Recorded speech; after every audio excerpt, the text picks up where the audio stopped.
tal, gente? ¿Cómo están? Este video vendría siendo la segunda parte del roadmap de C. Ya pasamos como por las partes más fundamentales, más básicas del programa, casi que nada diferente a lo que podemos ver en otros lenguajes. Pero aquí vamos a derivar cosas más específicas del lenguaje en C. Repito, siempre con un enfoque embebidos, a sistemas embebidos, a utilizar o diseñar para Raspberry, para Arduino, para lo que sea en esta área, ¿listo? Pero antes también me gustaría agregar otras cosas. Primero, como dije en el video anterior, esto es un video totalmente subjetivo, son cosas que yo he visto en mi área, que es en sistemas de embebidos, IoT, y no necesariamente se tiene que apegar a la realidad. Esto es algo subjetivo, cosas que yo considero, cosas que he visto en el día a día y cosas que he visto que piden las empresas. Lo segundo es agradecerles el apoyo que tuve a la primera parte. La verdad sí creo que es el video con más impacto que ha tenido YouTube en mi canal, entonces muchas gracias por todo y espero les guste también este video. Entonces, no siendo más, comencemos. Listo, lo primero que quiero que entiendan y aprendan, no sé si tomar esto como un prerequisito o el primerito, entonces vamos a dejarlo como prerequisito, y es aprender el paradigma de programación en C. Esto parece algo sin sentido,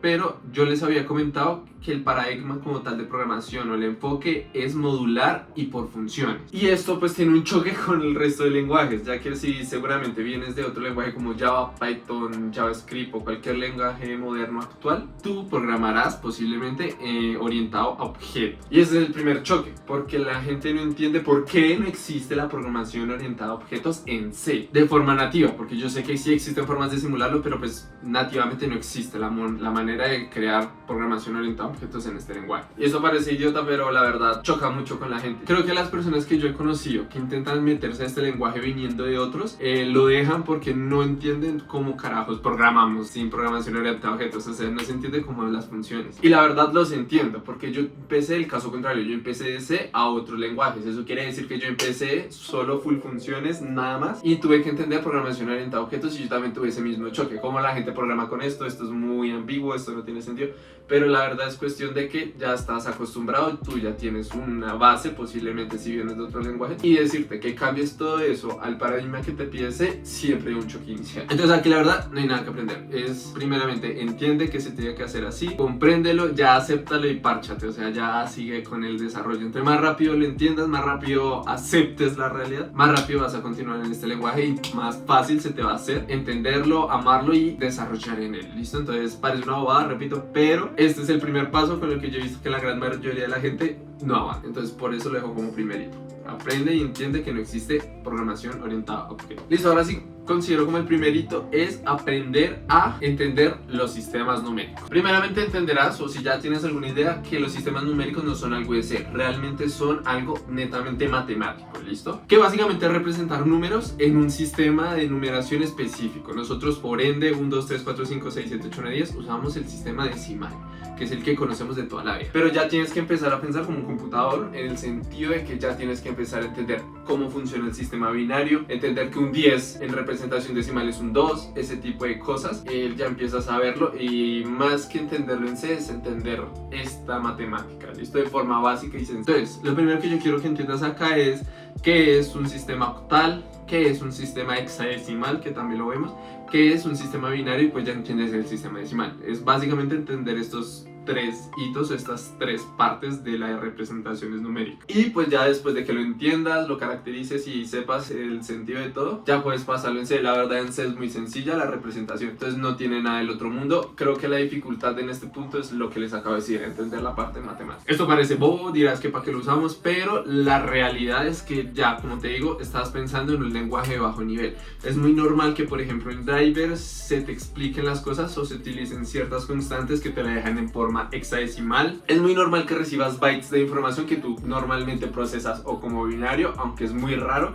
Lo normal es que utilicemos hexadecimal o octal en algunos casos, dependiendo de la situación. Lo más normal es que sean hexadecimal, ya que te permite caracterizar muchas cadenas de binarios en paquetes muy reducidos, ¿listo? Entonces es importante que lo entiendan. Y en C es muy fácil, o sea, simplemente es diferenciar cuando es un binario, cuando es un hexadecimal en código, y es muy sencillo, ¿listo? Entonces creo que la dificultad radica en lo que digo, en la parte matemática. Ahora, vamos a empezar con variable, otra vez. En este hito lo que yo quiero es que, bueno, ya entiendes como tal que es una variable, cómo funciona, etcétera, etcétera. Pero es que en C las variables tienen más profundidad de la que parece. Y te explico. Cuando tú tienes una variable, nosotros definimos o se tiene un peso de una variable. ¿Cuánto pesa un int? Normalmente es 4 bytes. Y lo primero que yo entiendo acá es cómo represento esos 4 bytes. ¿Qué significan en la memoria esos 4 bytes? Entonces aquí lo importante es entender cuánto pesa cada uno. Y entender que es relativo. Es decir, cambia dependiendo de la arquitectura de tu sistema de desarrollo. Por ejemplo, en los computadores modernos es muy raro, pero existen 64 y 32 bytes. Normalmente los computadores de hoy en día son de 64 bytes. Y esto quiere decir en C que dependiendo de esa arquitectura cambian los pesos. Por ejemplo, un char pesa un byte, lo que quiere decir que se puede almacenar información hasta que se sature ese byte que almacena en la memoria. Por ejemplo, un int tiene 4 bytes, los longs pueden tener 8 bytes, así, etcétera, etcétera. Y esto define cuántos números caben en esa variable. Creo que lo que es importante aquí es eso, que entiendas que existen diferentes pesos y entiendas que cambia relativamente en el sistema en el que tú estés desarrollando. Lo que te digo, ya es muy común que todos sean 64 bytes, pero existe esa posibilidad. Dependiendo de esos pesos, también defines cuánto puede almacenar una variable. Por ejemplo, supongamos que tienes un int que pesa 4 bytes. Es decir, lo que yo quiero que aprendas en este hito, sin tanto número y sin tanta maricada, es que primero entiendas que existe un peso de las variables y segundo entiendas que por cada peso hay un rango máximo que puedes utilizar las variables. Esto es de esas cosas que son bobas, la verdad son datos muy nerdos, pero he visto casos. Por ejemplo, hay un caso famoso de hace años que un satélite que se estrelló porque no supieron hacer la conversión entre un float a otra variable, ¿listo? Lo cual causó un overflow y se puteó, ¿listo? Entonces, y pues fue un errorcito de una variable de miles de millones de dólares. Ese es un ejemplo. Otro ejemplo en la vida real que yo vi fue en transacciones que se almacenaba información diferente de diferentes tarjetas y llegó un punto en que a alguien no se le ocurrió la idea de que pasar un long a un signal short podría pues afectar como tal porque estás metiendo un número muy alto en algo muy pequeño y pues el sistema se puteó también. Entonces entiendan que conversiones y tratado de variables en C tiene su ciencia. Entonces, tómate tu tiempo, realmente es algo de coger, entender, ChatGPT, buscar un poco por internet, te definen todo este tipo de cosas y ya es algo establecido. Entonces no te mates la cabeza con esto tampoco, ¿listo? Como segundo hito es entender las compuertas lógicas, ¿listo? Esto es algo también muy de matemáticas de binarios, o sea, entender un OR, una compuerta OR, entender una AND, entender una XOR, entender una NOT, entender corrimientos de bits hacia la derecha o hacia la izquierda. Básicamente eso es lo que quiero que ustedes entiendan, ¿listo? Y pues entender cómo utilizarlo también en condicionales, ya que muchas veces utilizamos estas operaciones en condicionales en C, lo cual me lleva a decirles que entiendan la diferencia entre estas compuertas lógicas a las lógicas matemáticas, ¿listo? Es muy diferente una compuerta AND a un AND. Es muy diferente una compuerta OR a un OR en la parte lógica. No es difícil, pero es como entender ese tipo de diferencias. Creo que lo difícil es entender la matemática porque esto es un sistema de binarios, o sea, esto es un derivado de las matemáticas. Y la verdad se usa mucho. Por ejemplo, es normal que cuando tú haces transacciones o información para garantizar la calidad de la información, se tiene algo que es un bit de paridad. Y pues el bit de paridad lo tratamos con compuertas y con eso determinamos si recibimos bien la información y si no, volver a solicitar. También otro caso que lo he visto son filtros digitales o tratamiento de información. Por ejemplo, he visto en CAN bus. CAN es como un protocolo de información que luego lo veremos, pero no es el tema, en el cual recibimos 8 bytes de información y muchas veces el fabricante nos dice necesitas solo los 2 del medio. Entonces tú tienes que hacer corrimiento, filtración y todo eso solamente por quedarte con la información que te interesa. Entonces es muy usado, la verdad. O sea, yo lo he visto mucho en sistemas embebidos, es común que se utilicen, tratamiento de información digital, etcétera, etcétera. Es algo sencillo, pero que requiere su tiempo. Entonces, para que lo entiendan, lo estudien, no se preocupen. En C es más sencillo de lo que parece. Creo que igual que otros puntos que hemos tratado, la dificultad es entender el detrás, la matemática, ¿listo? Bueno, ahora como siguiente hito, lo que quiero que aprendan a usar es, por fin, las variables puntero. Las variables puntero, pues ya tengo un video explicándolos de manera detallada por si quieren ir a checarlo. Pero básicamente las variables puntero son variables que, a diferencia de las que ya hemos usado con anterioridad, estas no guardan un valor en específico. Es decir, nosotros no estamos guardando, díganle esta variable que me guarde 10 en entero, guárdame 20, guárdame un char. Nosotros no estamos diciéndole eso. Lo que nosotros guardamos en estas variables son otras direcciones de memoria. Por ejemplo, si tenemos una variable x, con estas variables puntero podemos decirle, hey, yo quiero que me guardes esa dirección de memoria de esa variable x, listo, en la memoria. Y esto en algún punto lo decimos o podemos asegurar que estamos apuntando hacia esa dirección de memoria. Este término luego se usa mucho porque básicamente cuando tratamos este tipo de variables realmente de forma indirecta estamos tratando la variable donde está apuntando. Es decir, podemos decirle que a través de esta dirección de memoria me guarde la información en donde está almacenado o donde está apartado ese espacio de memoria en la RAM. ¿Listo? Yo sé que es un poco enredado explicar hacia palabras, realmente como digo ya tengo un video definiéndolo mejor, pero sí es importante que las aprendas a usar bien y te tomes tu tiempo. Es un tema que al inicio es bastante complejo porque ya tienes que empezar a pensar como un computador, entender qué es la RAM, cómo guardar la información, etcétera, etcétera. Pero con el tiempo esto se va haciendo mejor. Aprendes a usar variables puntero, aprendes a usar doble variable puntero y ya si quieres el 3 variables puntero, pues la verdad nunca he visto que se use en la vida real. Máximo yo he visto las 2 variables puntero, ¿listo? Eso es importante que también que lo tengas en cuenta. Existe como hasta el infinito y más allá, pero la verdad solamente he conocido hasta 2 escalas. Y si existe una tercera es que hiciste algo ya muy mal. Si de por sí ya usar 2 es que te está diciendo como papi ten cuidado, 3 es que funciona pero por obra y gracia del Espíritu Santo. Entonces si quieres dejarlo hasta la segunda. Y pues apréndelo bien, tómate tu tiempo, lo que te digo. ¿Por qué? Porque eso abre la oportunidad a muchas cosas, ya que primero es una de las bases que utilizamos para las cosas que vamos a seguir viendo en el futuro, como por ejemplo aprender a utilizar la memoria stack y la memoria heap en específico. No sé si alguna vez se han dado cuenta, supongo que sí, que en las funciones cuando tenemos un retorno solo podemos retornar un valor en C. Es decir, si tenemos una función que retorna int, solo podemos retornar una variable int. Si tenemos un valor que retorna otro tipo de cosas, pues solamente podemos retornar una cosa. Con estas variables pasa algo curioso con las funciones, es que si tú pasas una variable como argumento, todos los cambios que tú hagas dentro de la función hacia esa variable, todo va a quedar guardado afuera. Es decir, si tú tienes un número x y y, si tú dices que ambos son 0, los metes en una función por sus variables puntero y a ambos los defines como 10 y sales de la función, te vas a dar cuenta que los valores cambiaron y se guarda, porque no los estás guardando dentro de la función, sino fuera. Eso es algo que se utiliza mucho, es muy importante y por eso hace tan complicado el uso de estas variables, pero es algo muy útil, créanme que es la verga, o sea, es muy usado. Y también entender que hace muy fácil el tratamiento de charts. ¿Por qué? Porque cuando tienes una cadena de charts, normalmente tú, si tienes muchos, pasarías comúnmente todos los charts y tendrás que tratar todos. No, esto facilita mucho. Créame que esto lo hace muy sencillo todo. Entonces sí, y además que es un tema muy interesante. A mí me encanta mucho este tema, así que apréndanlo y verán cómo cambian y empiezan ya a verse como lo que es un lenguaje para optimización de memoria. Y recalcar que también tiene sus problemas, ya que pues ahora estás manejando directamente la memoria de la RAM.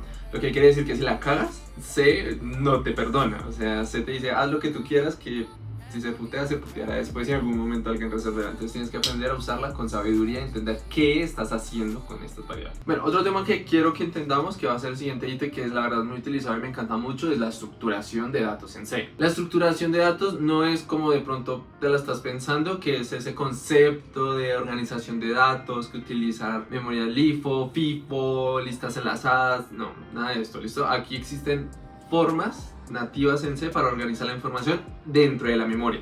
Estamos hablando de eficiencia de memoria. Entonces vamos a empezar con el primero, que es el enum. El enum es una manera de organizar la información y poderla estructurar que sea iterable. Es decir, digamos por ejemplo a un nombre se le da un número y así sucesivamente. Y esto primeramente es más que todo organizacional, sí, pero es para los desarrolladores, para que se entienda como un tipo de conceptos, o sea, más fácil de agrupar, ¿listo? Esta es una. Este es bastante usado, lo he visto mucho. Empresas que dan CDKs y necesitan algo en específico. Por ejemplo, si la pantalla tiene que ser red, a ti te dan un código, entonces es más fácil entenderlos por ese nombre, ¿listo? Entonces así te lo agrupan. Es bastante utilizado en ese tipo de cosas. Y otro que es muy usado y que la verdad, ese sí es como el que más deberían dedicarle tiempo, es a utilizar el struct, la palabra struct en C. Struct es estructura. Lo que hace es básicamente es agrupar información, variables de diferentes tipos, no necesariamente todas tienen que ser int, puede ser un char, int, double, como tú quieras, y lo que hace es agruparlas. Y cuando me refiero en agruparlas es que le estás diciendo al compilador, hey, estas variables, por favor, déjemelas continuas en la memoria. Tú lo que estás garantizando es que la memoria, en la RAM, va a quedar esta información continua. Es decir, una variable después de la otra, y esto trae sus ventajas. Primero, porque te da un contexto desarrollador, es decir, por ejemplo, si tienes que hacer un acelerómetro y guardar esa información que tiene coordenadas x, y, z, entonces ahora puedes hacer una estructura que se llame coordenadas y vas a agregar esas variables x, y, z. Esto como desarrollador es muy bueno. ¿Por qué? Porque le estás dando un contexto, le estás dando la razón de por qué existen estas variables y cómo las agrupé yo con algo en común.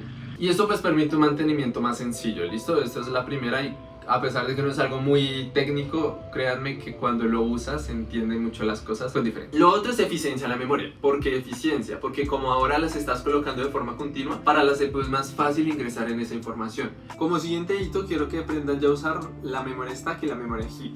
Ese es un tema bastante extenso, la verdad. Ya tengo un video resumiendo más o menos qué es la memoria stack y qué es la memoria heap. Listo, por si quieren ir a checar a verlo.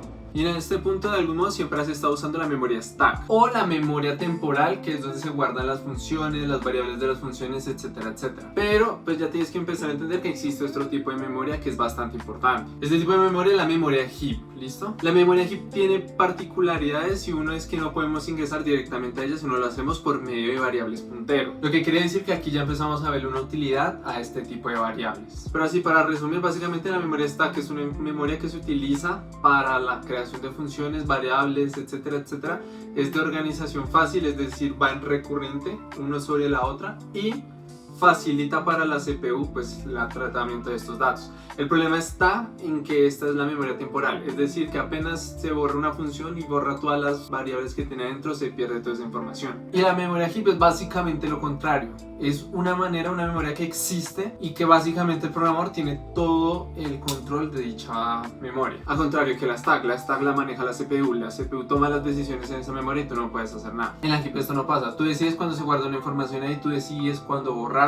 Esta tiene una particularidad y es que no se maneja de forma organizada, sino lo vemos como un pool de manera teórica, es decir, que la guarda donde la memoria esté disponible. Y a diferencia de la stack, esta sí puede crecer, que es algo que nos ha comentado. En la stack existe un punto que lo define el compilador y dice: a partir de aquí usted no puede crecer más. Siempre se define el compilador y esto es invariable, jamás la puedes aumentar. Por ende, no se acostumbra a guardar información grande en este tipo de memorias en la stack. Toda esta información siempre la llevamos a la heap, que no sufre este problema y puede crecer hasta donde la memoria RAM le dé. ¿Listo? Este es un tema muy importante, la verdad. Yo tengo un video ya explicándolo y es bastante utilizado y te ayuda a entender muchas cosas que veremos a futuro. ¿Listo? Entonces les recomiendo que lo chequen. Es un tema que a mí me gusta mucho porque te ayuda primero a entender variables puntero. Segundo, te obliga a entender cómo se compone un programa en C, es decir, en el momento que tú lo abres, lo ejecutas en un computador, qué es lo que hace para que esto ocurra. Ya empiezas a definir que existen pues espacios en donde se guardan las funciones, espacios donde se ejecuta el stack, espacios donde se ejecuta la heap, donde se guardan las variables globales, entre otras cosas. La verdad, esto es un tema bastante interesante y que te ayuda a profundizar en la parte teórica. ¿Listo? Entonces recomiendo que lo estudies. Listo, ahora les voy a explicar el siguiente hito, que para mí es un tema muy bacano. ¿Por qué? Porque este es un tema que involucra la mayoría de cosas que hemos visto en este video. Necesitamos saber estructuras, y no solo usar estructuras, sino entenderla a fondo en el sentido de que cómo se guarda en la memoria, etcétera, etcétera. Listo, que ya lo expliqué por encima en este video. Otra cosa que necesitamos aprender es acerca de las variables. Cuando volvemos a tocar el rango que almacena, cuando volvemos a tocar los espacios que ocupa en la memoria, la reserva que hace el compilador para poder almacenar esa información, todo eso aquí lo vamos a usar y va a tomar relevancia. Y otro prerequisito para entender el siguiente tema es básicamente entender los números. ¿En qué sentido? En cómo son tratados los números en un computador desde el punto de vista de la memoria. Por ejemplo, ustedes nunca han entendido cuál es la diferencia entre utilizar un número positivo y un número negativo. ¿Cómo el computador diferencia este tipo de cosas? Como un computador, si no existen los float o no existen como tal en los números decimales en computación, porque se maneja en ceros y unos, ¿cómo es que existen o cómo lo representamos? Y eso va a tomar relevancia porque tienes que entender más o menos el panorama de este punto, porque esto involucra riesgos.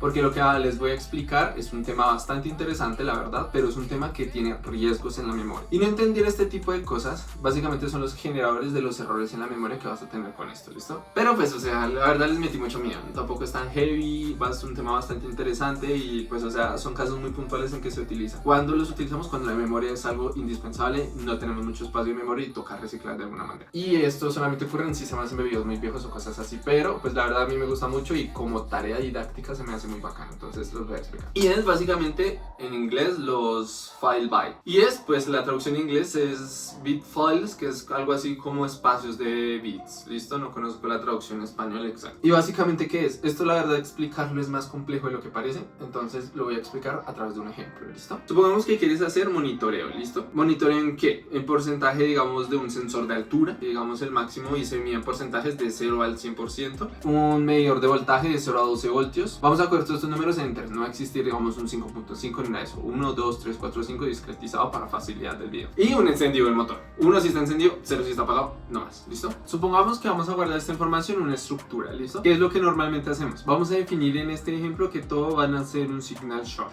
¿listo? Para facilidades del ejemplo. Entonces tendremos que crear primero un signal short para el porcentaje de la altura que va desde 0 hasta 100 porque es porcentajes, ¿listo? Tenemos otro porcentaje de voltaje que va de 0 a 12 que también lo vamos a guardar en un signal short. Y tenemos otro signal short solamente definido para si el motor está encendido o no, es decir, unos y ceros, ¿listo? Básicamente así es como lo hemos tratado hasta el momento. Esto en algunos casos podrías decir es muy poco eficiente en memoria, porque tú estás guardando una variable que va de 0 a 65.000 aproximados solamente para guardar un 1 o un 0, es decir que el resto de bits de información no los vamos a usar. O sea, básicamente es memoria que tú estás perdiendo y que posiblemente tal vez dependiendo del proyecto o del hardware que estés usando te va a hacer falta. Entonces aquí es cuando entra este tema, ¿qué es lo que vamos a hacer ahora? Lo que queremos hacer o la idea acá es que en un signal short lo subdividamos y podamos utilizar una sola variable para todo este tipo de cosas. Entonces sabemos que tenemos de 0 a 100 para la altura, el porcentaje de la altura. Entonces sabemos que para poder representar este número vamos a tener que utilizar 7 bytes. ¿Por qué 7 bytes? Porque este puede ir de 0 a 27. Sí, estás perdiendo otra vez un poco de información que son esos 27 que nunca vamos a usar. 127 solo vamos a usar 100, 27 se pierde. Pero es diferente porque ya no estamos perdiendo tanto espacio, no estamos perdiendo tanta memoria en reservarla para solamente utilizar este tipo de valores. De la misma lógica ahora vamos a utilizar 4 bytes para el de voltaje. 4 bytes ¿por qué? Porque puedes almacenar hasta un valor de 15. Es decir, sí estaremos perdiendo un poquito de espacio de memoria, pero es diferente. Porque podemos utilizar este para guardar hasta el máximo de 12 voltios y no se perdería tanto, sería casi reconocible. Y finalmente para el motor podemos utilizar un solo byte, 1 o 0. O sea, no necesitamos los 65.000 y pico de espacio que nos da el computador con este tipo de variables. Y de esta manera logramos hacer que en un signal short quepa toda esta información. Es decir, que salvamos mucho espacio de memoria. ¿Ves lo hermoso que es este tema? O sea, este tema te permite hacer cosas que de pronto con el C que ya conocemos, que es el C básico, no se puede hacer.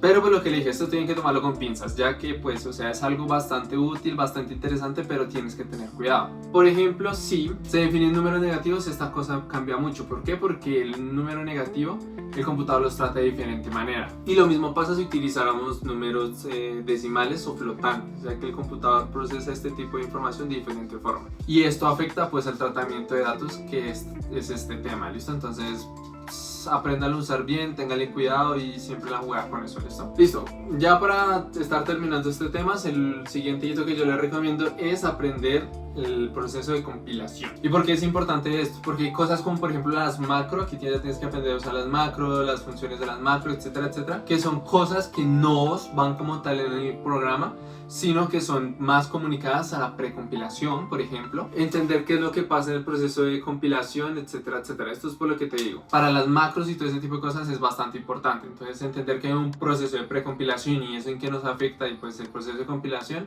y en qué nos afecta pues es bastante interesante entender. Macros me refiero al hashtag define, por ejemplo, o al hashtag if, que son este tipo de comandos como un tipo programa que no son como parte de C, sino son más referidos hacia el compilador. Es decir, con esto tú no estás diciendo al programa final qué es lo que va a ocurrir, sino tú le estás diciendo ahí al compilador, por favor de estos, defíneme esto, colócame esto acá, acá, acá, acá, y de tal manera que lo hacen en proceso de precompilación para luego ahí sí ejecutarlo, ¿listo? Entonces esto es bastante importante. Y pues esto va mucho de la mano con CMake y Makefile, entonces también importa mucho, ¿listo? Entonces es bastante interesante lo que les digo y es importante que lo sepan. Bueno, en este punto del video ya siguen cosas muy de C estrictamente, pero antes, y pues teniendo en cuenta que este Roadmap va enfocado como a la parte laboral, es decir, que se pueda conseguir trabajo en esto. Yo creo que en este punto lo que las empresas buscan ya no es que sepas o domines totalmente este lenguaje, sino otras cosas que son parte como del ambiente de C, más no necesariamente C. O sea, me explico. Aquí yo quiero que aprendas a usar CMake y los archivos Makefile. CMake y Makefile básicamente es una manera que se inventó de poderle dar instrucciones al compilador. Es como una especie de lenguaje, algo así como HTML, que no es un lenguaje pero que se parece. Pues así es con esto, es una manera que se inventó la gente para poder hacer que el compilador sepa qué es lo que queremos hacer. Y especialmente el CMake, la verdad el CMake lo detesto con todo mi ser, ya que casi no existe información en internet de esto, pero es una manera muy fácil y bastante útil de decirle al compilador qué es lo que queremos hacer. Y permite algo que no hemos hablado, que es la cross compilación. La cross compilación es decirle, ven, del mismo código que yo estoy teniendo acá, si lo queremos compilar para Linux, jálame esta y esta y esta librería, o del mismo código que tengo acá, jálame esta y esta librería si es para Windows, etcétera, etcétera. Es algo muy bacano y bastante útil y bastante reutilizable, ya que tú simplemente puedes descargar este CMake junto con el programa y simplemente decirle ejecutame el CMake y el computador ya sabe qué hacer, ¿listo? Entonces es bastante bueno. Otra cosa que no hemos hablado son las herramientas de debugging. La herramienta más conocida que yo he utilizado es el GDB, que es básicamente una herramienta que nos permite como ver el código en tiempo real, poder decirle ejecútame hasta acá y detente hasta aquí,